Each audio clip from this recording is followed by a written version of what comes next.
Voyons comment installer l'alarme Biconnect Biscreen, qu'elle soit en version 4G ou seulement en Wi-Fi. Tout d'abord, derrière,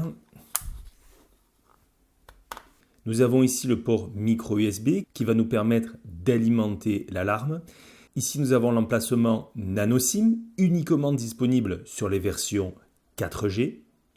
Et enfin, nous avons juste ici le bouton d'alimentation. Pour allumer le Biscreen, rien de plus simple, il suffit juste ici, hop, de pousser le curseur sur le bouton On.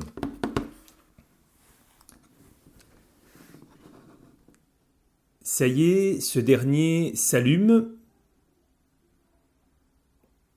La première étape consiste donc à faire Start, ensuite de choisir la langue, donc le français.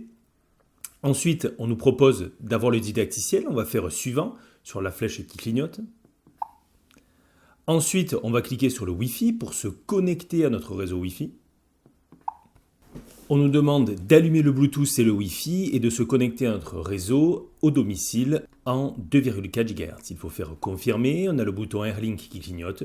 Il suffit d'appuyer sur ce dernier et de faire de nouveau confirmer. Configuration en cours. Veuillez patienter. Ensuite, il suffit d'aller dans Smart Life, de cliquer en haut à droite sur le petit bouton plus et de faire ajouter un appareil. Automatiquement, le Biscreen est détecté, il faut faire ajouter. Ensuite, on vérifie d'être bien connecté au réseau en 2,4 GHz et d'entrer le mot de passe du Wi-Fi. On fait suivant, ça y est, l'ajout du Biscreen est en cours.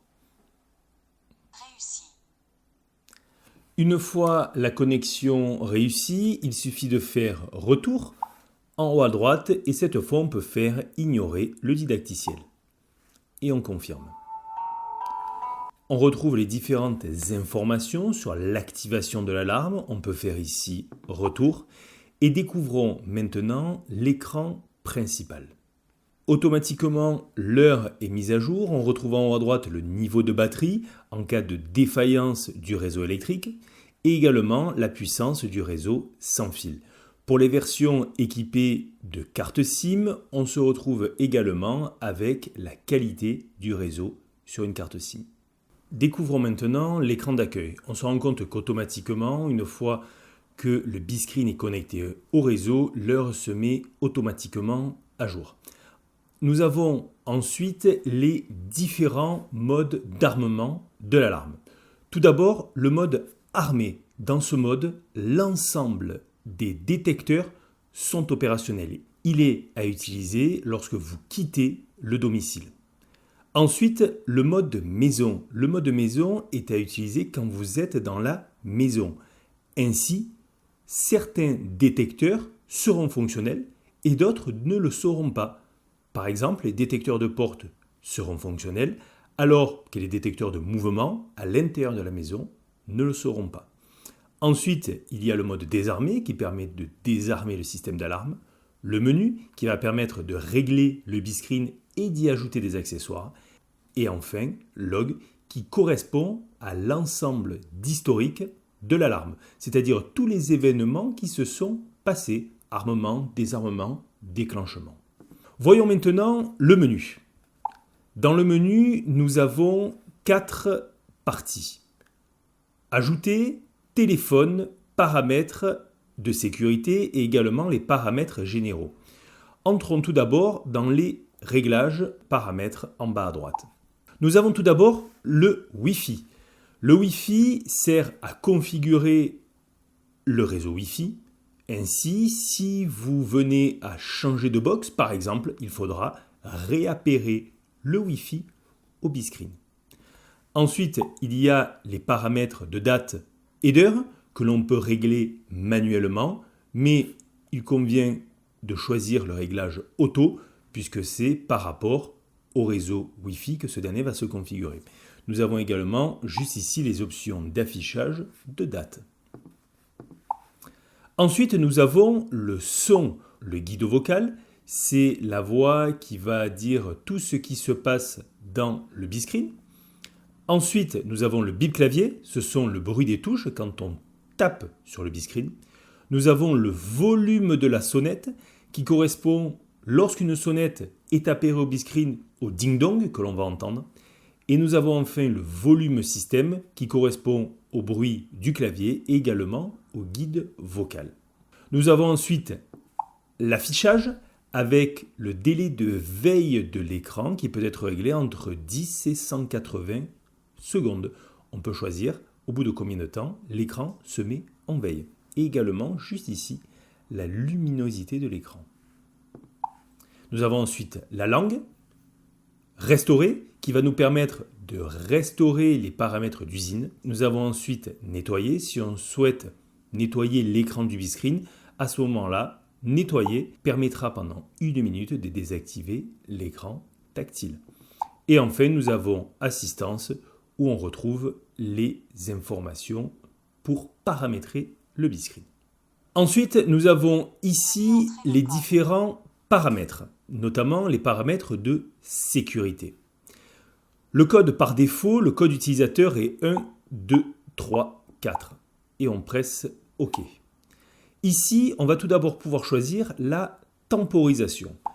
Dans la temporisation, on a tout d'abord le délai d'activation. Le délai d'activation correspond au temps avant que l'alarme se mette réellement en place. Ici, c'est 40 secondes. Voyons ce qui se passe. Je reviens juste ici à mon écran d'accueil.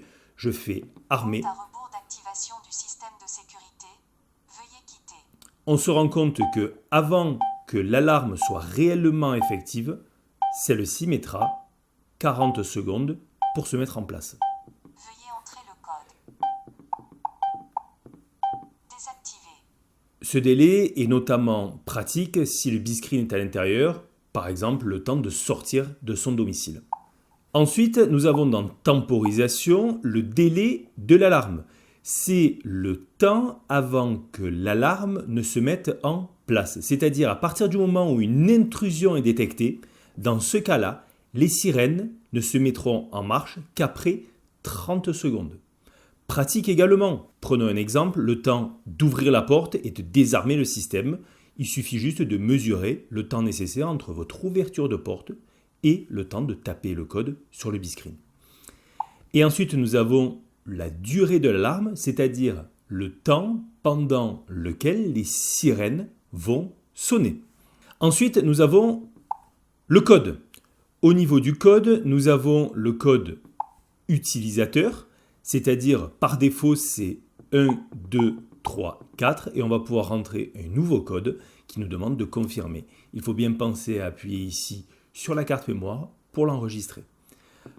Ensuite, dans les codes, nous avons également le code système qui par défaut est 9, 8, 7, 6 qui va nous permettre, entre autres, de réinitialiser le biscreen. Après, nous avons sirène. Dans sirène, nous avons le premier réglage qui est sirène intégrée. Cela va activer ou désactiver l'alarme intégrée au biscreen. Ensuite, nous avons l'alarme sonore qui active ou désactive la ou les sirènes additionnelles. Ensuite, nous avons le rappel sirène. Si ce réglage est activé, à chaque fois que l'alarme sera armée, à ce moment-là, toutes les sirènes additionnelles ou internes émettront un bip. Attention cependant au bruit par rapport aux voisins. Et ensuite, nous avons le bip de temporisation qui va activer ou désactiver le bip de compte à rebours, comme nous avons pu le voir tout à l'heure. Ensuite, nous avons le menu Ajouter. Dans le menu Ajouter, pareil, il faut rentrer le code d'utilisateur et ici, nous allons pouvoir ajouter tous les accessoires. Pour ce menu et pour l'ajout de chaque accessoire, nous avons réalisé une vidéo spécifique pour tous les détecteurs, toutes les sirènes et également les claviers et la sonnette. Prenons cependant un exemple rapide.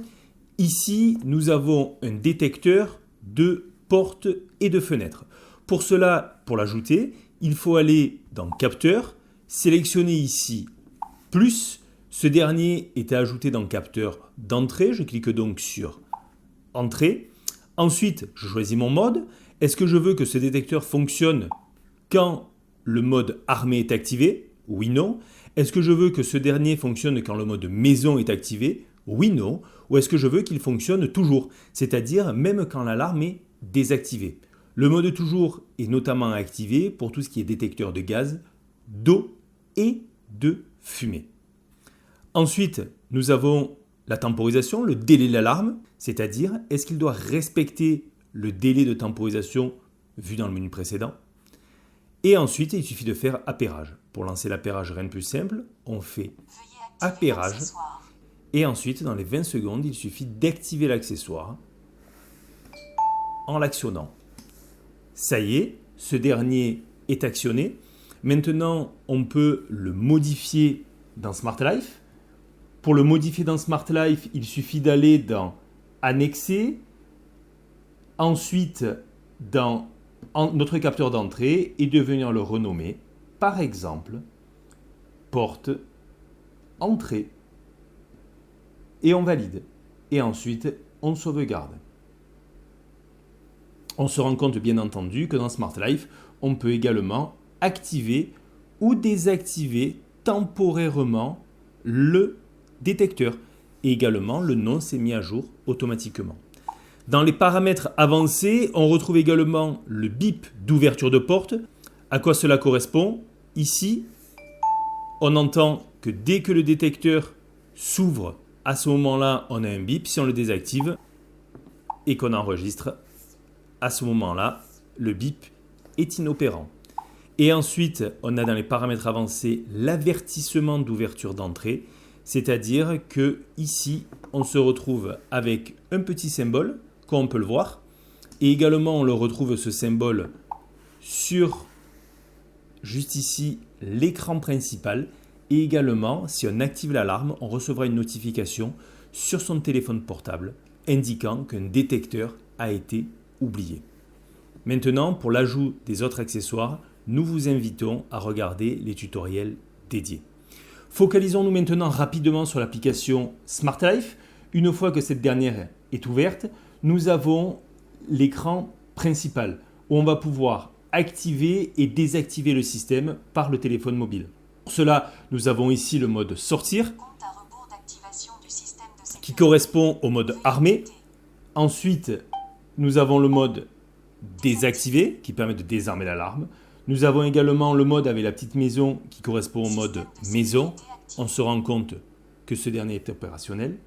Et ensuite, nous avons le SOS qui va permettre de lancer l'alarme et d'activer les sirènes. Voyons voir.